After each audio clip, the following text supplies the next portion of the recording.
सूबाई दारुल हुकूमत कोयटा में 2 साला मासूम जलील अहमद अपने 5 बहन भाइयों के हमरा थैलेसीमिया से जंग लड़ रहा है, जिसकी जीत उस वक्त ही मुमकिन होगी जब माशरा खून के कतरे कतरे को तलाश करने में उसका साथ दे।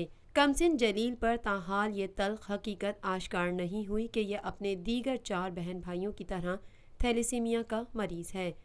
जलील का वालिद मस्जिद का पेश इमाम है, तनख्वाह कलील और मसाइल के अंबार में घिरा हुआ है। जलील के अलावा उसकी 3 बेटियां और 1 बेटा भी थैलेसीमिया के मर्ज में मुब्तला है। मुसलसल इलाज करवाने के बाद अब उसकी हिम्मत उससे मुंह मोड़ बैठी है। इस हवाले से मौलवी नूर मोहम्मद का कहना है, वो हमारा 5 बच्चे वो भी थैलेसीमिया में मुब्तला है।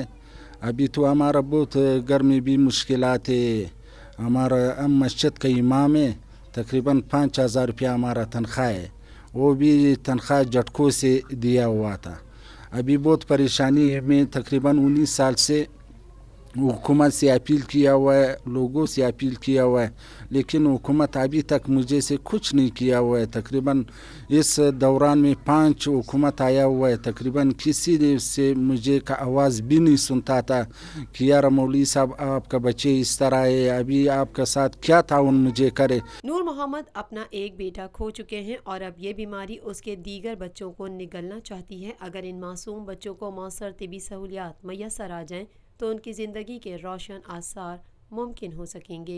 पाकिस्तान में पहली मर्तबा हालात हाजरा के मुख्तसर मगर जामे प्रोग्राम्स, खबरों, तबसरों के अलावा दीगर समाजी, तिजारती, सकाफती, तफरीही, मालूमाती, मजहबी, तालीमी, सेहत और बच्चों के प्रोग्राम्स सिर्फ TNN TV पर।